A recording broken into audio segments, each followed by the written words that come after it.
Hello and welcome to Zad Commercia. Our topic is today income and expenditure account. इससे पहले हमने पढ़ा receipts and payments account, जहाँ पे हमने देखा सारे receipts डेबिट साइड से आते हैं और सारे पेमेंट्स आते हैं क्रेडिट साइड से. सर रिसीट मतलब जो हमने पकड़ा, पेमेंट मतलब जो हमने दिया. Now the topic is income and expenditure account. Income and expenditure account पहले मैं बताता चलूँ. It is prepared by non trading concern. It is just like profit and loss account. जो प्रॉफिट एंड लॉस अकाउंट हम बनाते थे ना trading concern में, ये बराबर वैसा ही है. सारे एक्सपेंसेस आते हैं डेबिट साइड और सारी इनकम आती है credit side. I have use the term expense. Expense में आते हैं both cash expense as well as non cash expenses. So income में वो इनकम आती है जो आपने पकड़ी है एज वेल एज जो आपने नहीं पकड़ी है. So income and expenditure account होता क्या है, सबसे पहले मैं आपको बताता चलूँ. The income and expenditure account is equivalent to profit and loss account of trading concern. जो ट्रेडिंग कंसर्न है वो बनाते हैं प्रॉफिट एंड लॉस अकाउंट, और जो नॉन ट्रेडिंग कंसर्न है बेटा वो क्या बनाते हैं, वो बनाते हैं इनकम एंड एक्सपेंडिचर अकाउंट.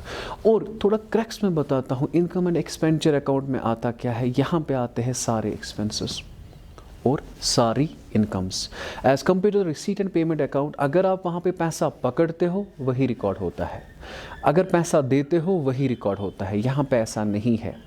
खर्चा हो गया चाहे आपने दिया या ना दिया वो रिकॉर्ड होगा. Income means how much we have earned, हमने कमाया कितना, पकड़ा that is different thing my dear. So since non trading concern can't prepare profit and loss account as its closing balance is profit और loss. अगर वो profit and loss account बनाते non trading concern, वहाँ का जो result होता है वहाँ पे प्रॉफिट होता है या तो लॉस होता है. लेकिन यहाँ पे हम बनाते हैं इसीलिए इनकम एंड एक्सपेंडिचर अकाउंट, क्योंकि यहाँ पे जो क्लोजिंग बैलेंस होती है सरप्लस या होता है deficit. They prepare income and expenditure to evaluate their financial position. It records items of revenue nature only. और एक बात का ख्याल रखना माय डियर, ये रिकॉर्ड करते हैं आइटम सिर्फ इस साल के, पिछले साल के रिकॉर्ड नहीं करेंगे, अगले साल के रिकॉर्ड नहीं करेंगे. मैं रिपीट करता हूँ ये फिर से ये सेंटेंस माय डियर, ये प्रिपेयर करते हैं income and expenditure account to evaluate their financial position. It records items of revenue nature only. जो इस साल के हैं, करंट ईयर के जो आइटम्स है, ये सिर्फ वही और वही रिकॉर्ड करेंगे माय डियर. ओके, ये इनकम एंड एक्सपेंडिचर अकाउंट जानने से पहले हम इसके फीचर्स जानते हैं. सबसे पहला फीचर जो है, it is nominal account by nature.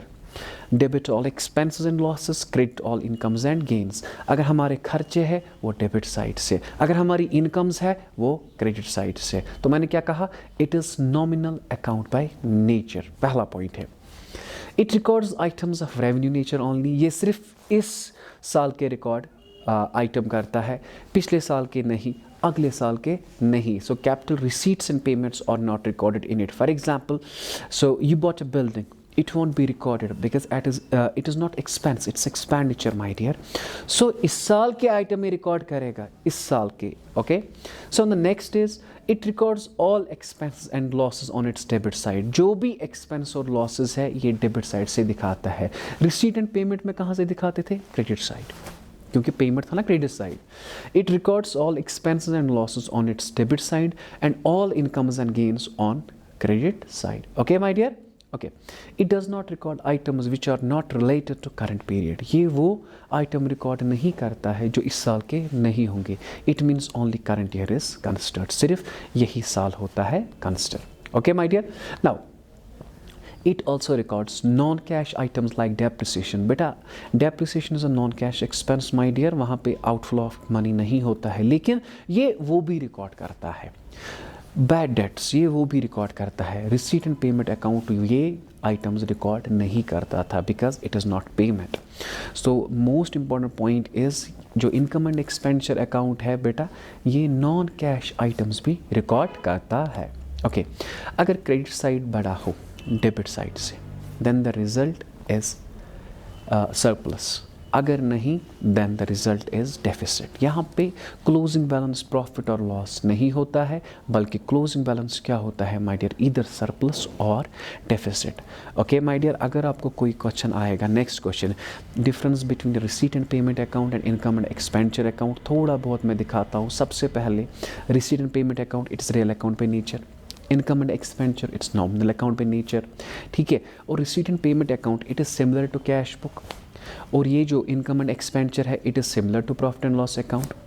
यहाँ पे receipts are shown on debit side and payments are shown on credit side.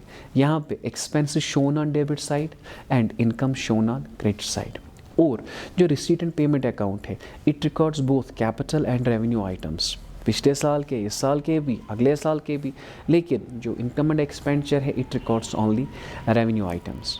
So it records, जो रिसीट एंड पेमेंट अकाउंट है it records my dear items of previous year, current year and next year. लेकिन जो income and expenditure है it records items of सिर्फ current year. Okay, it records only cash items. ये है ये सिर्फ record करता है कैश आइटम्स। और ये जो इनकम एंड एक्सपेंडिचर है it records both cash as well as non cash items. यहाँ पे क्लोजिंग बैलेंस होती है या तो कैश इन हैंड या तो कैश एट बैंक। यहाँ पे क्लोजिंग बैलेंस होती है या तो सरप्लस या तो deficit my dear. I hope आपको इनकम एंड एक्सपेंडिचर क्लियर हुआ होगा। Most important as per examination point of view ये क्वेश्चन आता है, what's income and expenditure account features या difference between receipt and payment account and income and expenditure account. अगर आपको कोई भी कंफ्यूजन हो my dear, you can drop a comment on our comment section that is, या आप you can directly WhatsApp us on 9622701070। Thank you very much.